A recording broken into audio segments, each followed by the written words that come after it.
Shalom bien-aimés dans le Seigneur, que Dieu vous bénisse abondamment. Moi, c'est l'évangéliste Paul Luango, le pasteur principal du centre missionnaire La Main de l'Éternel. J'aimerais partager avec nous ces vidéos pendant quelques instants sur un message sur l'urgence de l'évangélisation. L'urgence, c'est quelque chose qui doit être fait à l'immédiat, rapidement possible. Avec tout ce que nous voyons, mes amis, tout ce qui se passe dans l'évolution du monde actuel, nous savons que c'est urgent d'évangéliser car le Seigneur Jésus revient bientôt. Et l'évangélisation, c'est le fait d'annoncer, de proclamer la bonne nouvelle. Et dans la bonne nouvelle, nous mettons en exergue une seule personne, c'est la personne de Jésus-Christ. Il est plus que jamais temps que nous faisons cela. Des fois, nous avons toute bonne raison de croiser les bras et de regarder les gens mourir autour de nous, sans toutefois leur parler de Jésus. Et quand le Seigneur nous regarde, c'est ce qu'il a parlé à ses disciples dans Jean chapitre 4e, au verset 35, il dit, vous vous dites qu'il y a encore 4 mois pour la moisson, mais levez les yeux et regardez les champs qui est déjà mûr pour la moisson. Je suis en train de dire à un frère, je suis en train de dire à une sœur que le temps est déjà prêt pour l'évangélisation. L'heure est grave, Jésus revient bientôt et la joie du Seigneur serait de nous voir tout un chacun évangéliser, gagner les âmes, parce que bientôt, la bataille s'annonce déjà pour le salut des âmes perdues. Nous voyons d'un côté le blé et de l'autre côté l'ivraie qui est déjà mûr. Vous voyez, les diables cherchent à gagner un plus grand nombre de personnes et Dieu aussi dans son cas est en train d'arranger ses généraux pour la grande bataille. Il est plus que jamais temps que nous puissions comprendre cela. Parce que les disciples étaient là, ils avaient toute bonne raison de rester tranquilles chez eux et pourtant, c'était l'heure de l'évangélisation. Et souvent dans l'histoire de la Bible, l'évangélisation n'a jamais été toujours l'apanage des hommes qualifiés.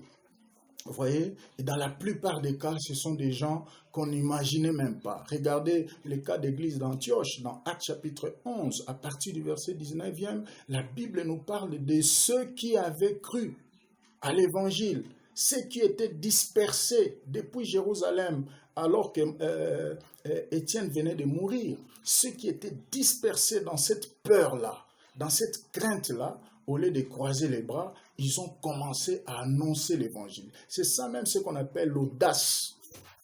L'audace, ce n'est pas l'absence de la peur, c'est d'avoir la peur, mais continuer à avancer quand même. C'est comme disait le feu André-Jacques Vernon, le pasteur de la Borne, paix à son âme. Il disait le courage, c'est le fait d'avancer en tremblant. Vous voyez, le courage, ce n'est pas l'absence de la peur, mais le courage, c'est avancer à tremblant. Il est plus que jamais temps que nous puissions avancer à tremblant, même si on vous chasse dans une ville, mais fouillez dans une autre. Parce que souvent, nous avons toute bonne raison de faire voir au Seigneur que non, et voilà, il n'est pas encore temps. Non, vous voyez, ils étaient chassés à Jérusalem, mais des foules ont reçu l'évangile à Antioche et ils ont cru au Seigneur. Vous voyez, nous découvrons que souvent le Seigneur est avec nous lorsque nous nous lançons dans les champs. Et ils étaient surpris de voir la main du Seigneur les accompagner dans les champs missionnaires. Et nous voyons cet exemple aussi avec Philippe à Samarie, une ville qui était fermée face au Seigneur Jésus, mais devant Philippe, c'était possible. Dieu a besoin de t'utiliser pour le salut des âmes. Et Philippe était surpris de voir des foules dans Actes chapitre 8 au verset 6e. Il était surpris de voir des foules de gens être attentif, s'intéresser à ce qu'il disait parce qu'il parlait de Jésus. Je suis en train de dire à quelqu'un, il est plus que jamais temps que nous comprenions qu'il y a urgence d'évangéliser. Il y a des âmes qui ont soif de la parole. Il y a un frère qui est quelque part, on lui a déjà parlé 2, 3, 4 fois. Maintenant, il cherche quelqu'un qui peut lui parler encore pour la 5e fois afin qu'il craque, afin qu'il donne sa vie au Seigneur Jésus. Et Dieu t'a choisi. Vous voyez, je suis en train de te dire que le général de l'armée du Seigneur, le Seigneur Jésus-Christ, m'a envoyé vers toi pour te dire que ton nom est inscrit dans la liste des généraux, des commandos qu'il veut larguer dans les champs missionnaires. Et l'heure est déjà venue. Tu dois plus que jamais temps t'élever. Voyez-vous, j'ai aimé cette attitude des chrétiens du premier siècle dans Actes chapitre 4, alors qu'ils étaient confinés, étouffés pour ne pas évangéliser, étouffés pour ne pas annoncer la bonne nouvelle. La Bible dit ils étaient réunis quelque part en prière. Ça, c'est la deuxième Pentecôte. Ils étaient réunis quelque part en prière. Ils priaient le Seigneur. Ils disent, Seigneur, vois leur menace. Là, c'est dans Actes chapitre 4, verset 29 jusqu'à 30. Il dit, sois attentif à leur menace. Et donne à tes serviteurs d'annoncer la parole avec plein d'assurance et déploie ta puissance pour qu'il se produise des guérisons, des signes et des miracles au nom de ton saint serviteur Jésus. Vous voyez, alors qu'ils étaient confinés, alors qu'ils étaient persécutés, ils se sont surmontés de leurs souffrances, mais ils se sont préoccupés plus du progrès du royaume de Dieu.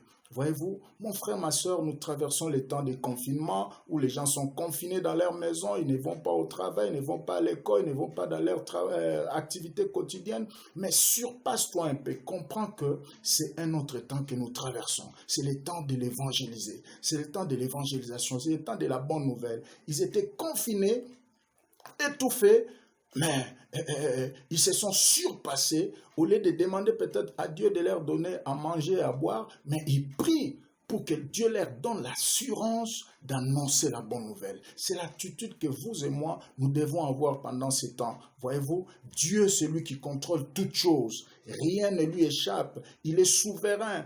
Il contrôle tous les événements dans les temps. Il est le maître de l'histoire. Il fait tout dans sa volonté. Ce que sa volonté a décidé, c'est ce que sa puissance accomplit. Voyez-vous, aucune armée, aucun gouvernement, aucun Sanhédrin ne peut lui arrêter d'accomplir sa volonté. Voyez-vous, et la volonté de Dieu dans ces temps, c'est l'annonce de la bonne nouvelle. C'est proclamer l'évangile de la croix. C'est présenter Jésus. Il est plus que jamais temps que vous et moi, nous puissions nous lancer dans la bonne nouvelle. Lève les yeux et regardez. Autour de nous, il y a de ceux-là qui ont besoin d'attendre la parole. Et ils n'attendent que toi, dans ta famille, parmi tes amis. Il est plus que jamais temps que nous puissions chacun utiliser n'importe quel moyen à sa possession pour le salut des âmes.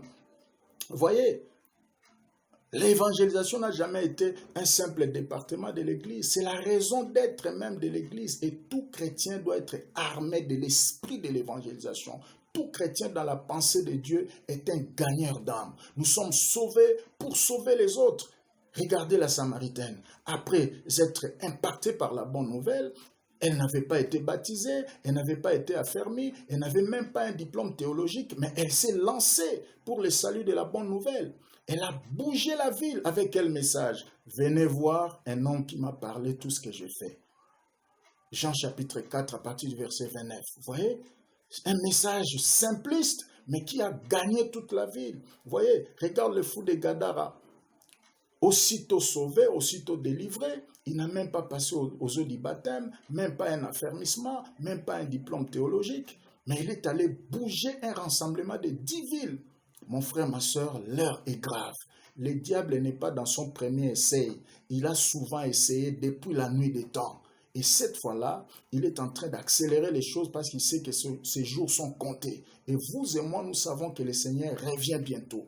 Et notre raison d'être, c'est le salut au maximum des âmes perdues. Nous devons en prendre conscience. L'heure est grave. Vous voyez, nous devons nous lever là où nous sommes, utiliser tous les moyens que nous avons. Vous voyez, Facebook, WhatsApp, notre témoignage personnel. Tu peux amener quelqu'un au Seigneur par ton témoignage personnel, ce que Dieu a fait dans ta vie, comme la Samaritaine. Tu peux amener quelqu'un au Seigneur par tes attitudes, par ton comportement et par l'annonce aussi de la parole. Tu lui parles de tout ce que toi-même tu connais sur Jésus. Il est amour, il est miséricordieux, il accepte tout le monde qui vient vers lui avec humilité. Il ne condamne personne, vous voyez. Il est plus que jamais temps que nous puissions nous lancer dans l'évangélisation. L'heure est grave, mes amis. L'heure est grave. Vous voyez, il y a urgence d'évangéliser. L'évangélisation nous enrichit. L'évangélisation nous fait découvrir certaines choses que nous ne savions pas. Vous voyez, Philippe était un simple diacre dans l'église de Jérusalem, mais il était surpris de voir dans sa main se produire des guérisons à Samarie, des délivrances extraordinaires. Il était surpris de voir des foules de gens lui prêter attention. Lui qui était un simple diacre servant aux tables, préparant la Sainte Seine. Mais à Samarie, il y avait un boulot pour lui.